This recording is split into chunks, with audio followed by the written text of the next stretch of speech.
इस रौनक के जो गठन होगा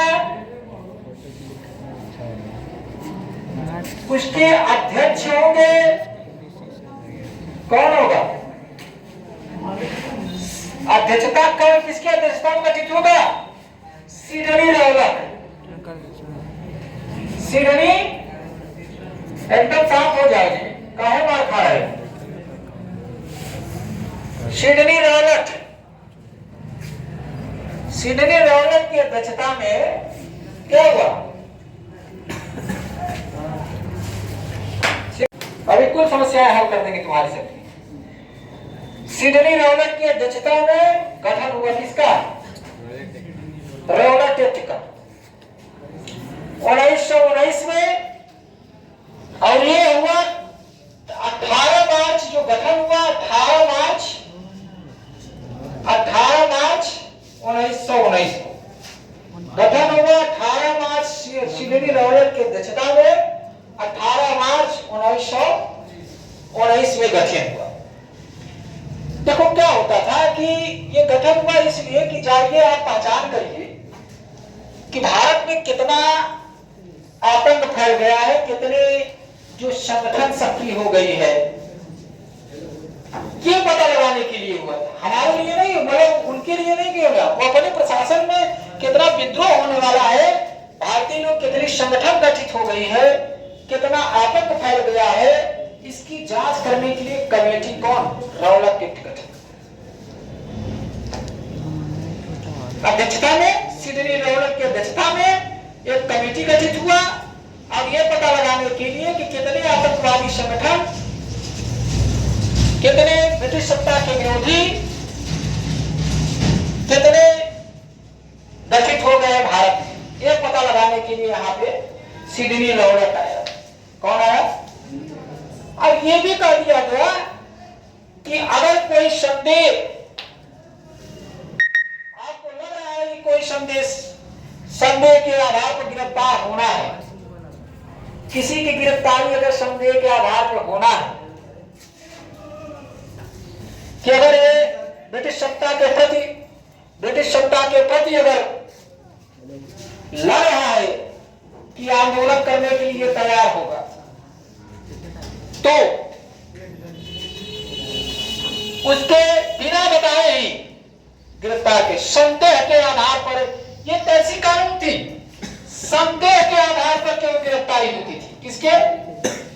संदेह के आधार, शक के आधार पर कि अगर ब्रिटिश सत्ता के प्रति ये अगर आंदोलन करना चाह रहे हैं, संदेह के आधार पर उनको क्या करिए?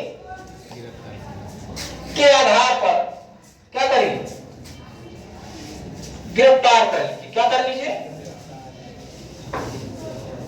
कोई जो कारण हमें बताइए कि आपको अगर लग रहा है कि गिरफ्तारी करना है कि ये ब्रिटिश सत्ता के प्रति कोई आंदोलन में सक्रिय होने वाले हैं, है या नहीं ये जरूरी नहीं है, लेकिन उनको लग गया कि ये संदेहास्पद व्यक्ति है, अगर ये आंदोलन करने के लिए तैयार है तो आप गिरफ्तार कर लीजिए। क्या है? आर्डर मत लीजिए हमसे, डायरेक्ट गिरफ्तार करिए। अब गिरफ्तारी के कारण हमें बताइए। गिरफ्तारी का अगर वो व्यक्ति पूछ रहा है कि गिरफ्तार हुए किस आधार पर हमको, अभी पुलिस जाती है तो लोग कहता ना किस आधार पर हमको गिरफ्तार कर रहे हैं, कारण बताओ तभी तो। कौन से क्राइम किए हमको गिरफ्तार कर रहे हो जी? यहां नहीं, यहां कुछ नहीं ऐसा है, कोई अधिकार आपको पूछने का नहीं, ना हम बताने के लिए राजी हैं। हमें लग रहा है कि संदेह के आधार पर गिरफ्तार करना है तो गिरफ्तार कर, क्या कर लीजिए? गिरफ्तार कर। इसमें निर्दोष व्यक्ति भी बहुत गिरफ्तार होते थे। आपको लगा कि हम संदेहास्पद व्यक्ति हैं, शायद हम है ही नहीं, आप हमें गिरफ्तार कर लीजिए, बिना कारण बताए हमको गिरफ्तार करिए, बिना क्राइम का कारण बताए मुझे गिरफ्तार करिए। सही है? ये मानव अधिकारों का हनन है, मानव अधिकारों का। ये पुलिसिया जो है मनमानी।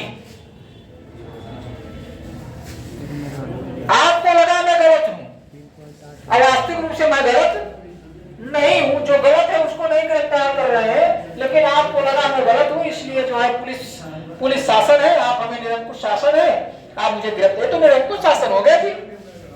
दंड देने के लिए। इसीलिए संदेह के आधार पर किसी व्यक्ति को गिरफ्तार किया जाता था और उस गिरफ्तार व्यक्ति को न तो वकील मिलती थी, न तो कोई दलील के लिए मिलता था, कोई कुछ नहीं। गिरफ्तार हुए जेल बंद करेंगे आप, कोई वकील आप नहीं कर सकते जमानत के लिए, कोई कोर्ट में पेशी आपका नहीं होगा। जब तक चाहे तब तक मैं बंद कर दूंगा आपको बिना कारण बताए। ये तो काला कानून हुआ कि नहीं हुआ जी? क्या हुआ? काला अधिनियम हुआ कि नहीं हुआ? आतंकवादी अधिनियम है भाई ये। बिना किसी कारण बताए कि वो गिरफ्तार कर लेना, इसलिए इसको काला कानून भी कहा जाता है। क्या कहा जाता है? काला कानून। लिख लो, इसलिए इसको काला कानून भी कहा जाता है। अब काला अधिनियम के भी नाम से जाना जाता है, काला अधिनियम के नाम से जाना जाता है। पूछ लेता काला कानून किस एक्ट को कहा गया? तो रॉबर्ट एक्ट को। रॉबर्ट एक्ट को क्या कहा गया? काला कानून। आतंकवाद अपराध अधिनियम भी कहा जाता है इसको। क्या कहा जाता है? आतंकवाद अपराध अधिनियम भी कहा जाता है। लिखते चले जाओ, अधिनियम भी कहा जाता है इसको। मतलब हम आतंकवादी हैं, हम गिरफ्तार करो। भारतीय गिरफ्तार करेगा कि ब्रिटेन के नागरिकों को? बताओ, किसको गिरफ्तार करेगा?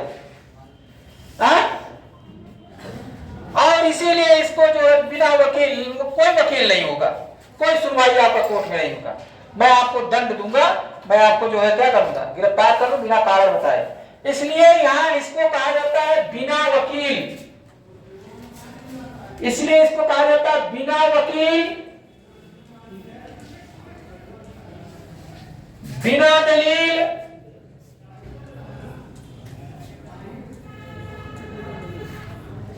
बिना वकील, बिना दलील और बिना अपील। और बिना अपील लिखो, बिना वकील का कानून और बिना अपील।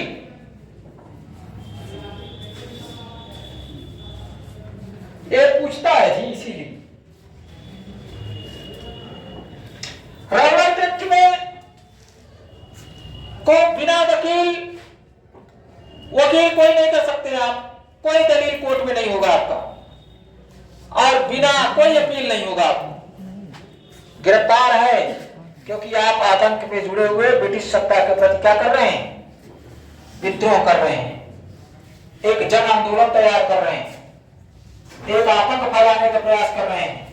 इसलिए क्या कर रहे हैं? आपको हम गिरफ्तार कर रहे हैं। अरे भाई हमारी देश है, हम है तो हमारा संगठन बढ़ाएंगे ही। आप हमारे संसाधनों को दोहन कर रहे हैं, हमको जो अधिकार नहीं दे रहे हैं, तो संगठन तो बढ़ाएंगे तो हमारी संगठन आतंकवादी हो जाएगी। लेकिन उनके दृष्टिकोण से आतंकवादी थी, मेरे दृष्टिकोण से आतंकवादी नहीं। उनके दृष्टिकोण से आतंकवादी थे, मेरे दृष्टिकोण से आतंकवादी, मतलब ब्रिटिश के दृष्टिकोण से वो आतंक था, क्योंकि उनकी सत्ता के प्रति विद्रोह तैयार हो रहा था, जन आंदोलन तैयार हो रहा था। इसीलिए तो उसकी गठन हुई थी भाई कि जाइए कितने आतंकवादी संगठन और ब्रिटिश सत्ता के प्रति कितने लोग जो है जुड़े विद्रोह करने के लिए तैयार हैं। और जो संदेह के आधार पर होगा, संदेहास्पद व्यक्ति होगा, उसको गिरफ्तार करेंगे। और उस गिरफ्तार को कोई कारण न बताइए कि क्यों आप गिरफ्तार किया जा रहा है, क्यों गिरफ्तार होना है, क्या करना है, क्यों गिरफ्तार हुई है। तो उसका राज था, उसका शासन था, उसकी पुलिस थी, कुछ भी कर सकती थी। इसीलिए इस कानून को क्या कहा गया? काला कानून, काला अधिनियम, आतंकवाद अपराध अधिनियम। ये उसने कहा, कौन? ब्रिटिशों ने कहा आतंकवाद अपराध अधिनियम। बिना वकील, बिना दलील और बिना अपील का कानून भी कहा गया इसको। अब इसमें मजिस्ट्रेट बिना कारण बताए इसमें गिरफ्तार कर सकता था और कोई समय सीमा नहीं के छूटने का इसके अनिश्चित काल के लिए गिरफ्तार हो सकता है। कोई भी आपको धारा ठोक देंगे चाहिए तो भाई निर्दोष व्यक्ति भी फंस जाते थे इसमें, है कि नहीं? निर्दोष व्यक्ति बहुत फंसे इसमें। और बाद में गांधी जी ने 6 अप्रैल 1919 को, लिख लो इसमें, गांधी जी ने, लिखो, गांधी जी ने 6 अप्रैल 1919 को 6 अप्रैल 1919 को देशव्यापी हड़ताल का आह्वान कर दी। गांधी जी ने, अभी महात्मा गांधी हो गए, गांधी जी ने 6 अप्रैल, एकदम शांत हो जाओ जी, 6 अप्रैल 1919 को देशव्यापी हड़ताल का आह्वान कर दी। पूरे देश में हड़ताल होना चाहिए। देशव्यापी हड़ताल कर दिए कि हम देशव्यापी हड़ताल कर रहे हैं। कब? 6 अप्रैल 1919 को। और इसी में वो सत्य सभा की स्थापना किए। क्या किए? इसी में सत्य सभा की स्थापना होगा। सत्य सभा की स्थापना इसी में होगा। देशव्यापी हड़ताल, सत्य सभा की स्थापना हुआ।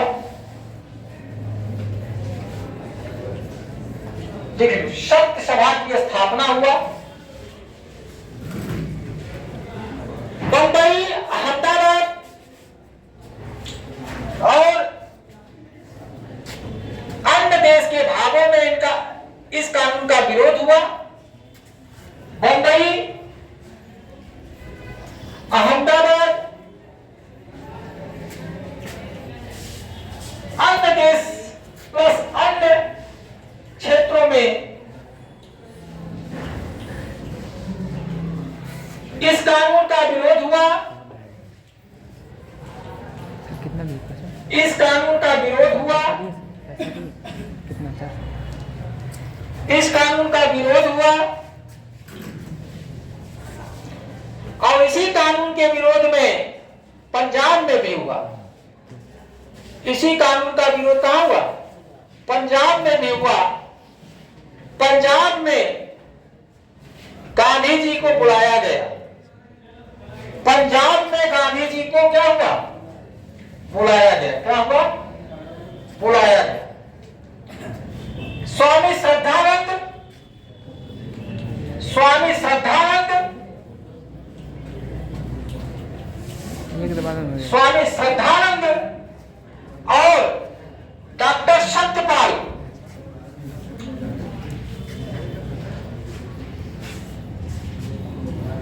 स्वामी श्रद्धानंद और डॉक्टर सत्यपाल के निमंत्रण पर पंजाब में थे ये सब। ये दोनों पंजाब, स्वामी श्रद्धानंद और डॉक्टर सत्यपाल पंजाब के में बुलाए गांधी जी को। ये दोनों कहां बुलाए गांधी जी को? पंजाब में। कहां बुलाए? किसको बुलाए? गांधी जी को। किसको बुलाए? अब ये गए, चल दिए इनके निमंत्रण में। कहां चल दिए? पंजाब जाएंगे कि नहीं? पंजाब चल दिए। लेकिन इनको गिरफ्तार कर लिया गया। किनको? इन तीनों को गिरफ्तार कर लिया। गांधी जी को गिरफ्तार करके बंबई भेज दिया गया। कहां? श्रद्धानंद, डॉक्टर सत्यपाल को भी गिरफ्तार कर लिया गया। और यहां गांधी जी को जो गिरफ्तार हुआ, ये महत्वपूर्ण है। कहां पे गिरफ्तार हुआ? हरियाणा के पलवल स्थान पे गिरफ्तार हुए। गांधी जी गिरफ्तार कहां हुए? पलवल स्थान। गांधी जी जो गिरफ्तार हुए पंजाब जाते वक्त हरियाणा में हुए। कहां हुए? हरियाणा राज्य में पलवल गांव में, पलवल स्थान पे। कहां? पलवल स्थान पर क्या हुए? गिरफ्तार। अब गिरफ्तार करके क्या किया गया? जेल भेज दिया गया। कहां भेज दिया गया? बंबई भेज दिया गया। सॉरी, बंबई भेज दिया। कहां भेज दिया गया उनको? बंबई भेज दिया गया। बंबई भेज दिया गया गांधी जी। सत्यपाल किचलू, सत्यपाल, स्वामी श्रद्धानंद, डॉक्टर सत्यपाल को भी गिरफ्तार कर लिया गया। ठीक है। अब इसी में इनके जो विरोध में सत्यपाल को, गांधी जी को, स्वामी श्रद्धानंद की गिरफ्तारी में देशव्यापी आंदोलन चालू हुआ। पंजाब में भी आंदोलन चालू हुआ। मुख्य पंजाब में चालू हुआ और अमृतसर क्या एक स्थान है जलियांवाला बाग, हत्याकांड के बारे में तो सुने होंगे। इन्हीं के विरोध में स्वामी श्रद्धानंद, डॉक्टर सत्यपाल किचलू और गांधी जी के गिरफ्तारी के विरोध में एक जनसभा का आयोजन हुआ। क्या आयोजन हुआ? जनसभा का आयोजन हुआ। 20 उस जो बाग में, जो बाउंड्री थी, बाग था, उसमें 20,000 व्यक्ति इकट्ठा हुए। कितने? 20,000 व्यक्ति इकट्ठा हुए और जो उसके जो इकट्ठा करने वाला नेता था वो हंसराज था। कौन था? हंसराज के निमंत्रण में, हंसराज के आह्वान में सत्यपाल किचलू और गांधी जी की गिरफ्तारी के संदर्भ में अमृतसर में, पंजाब के अमृतसर में जलियांवाला स्थान पर 20,000 लोग जनसभा की, विरोध किया अंग्रेजों का कि ये गलत है। लेकिन विरोध तो कर दिए, लेकिन इसमें मारे गए बहुत लोग। अब आएगा जलियांवाला बाग हत्या कांड। ठीक है, चलो अब डालना है जलियांवाला बाग हत्याकांड।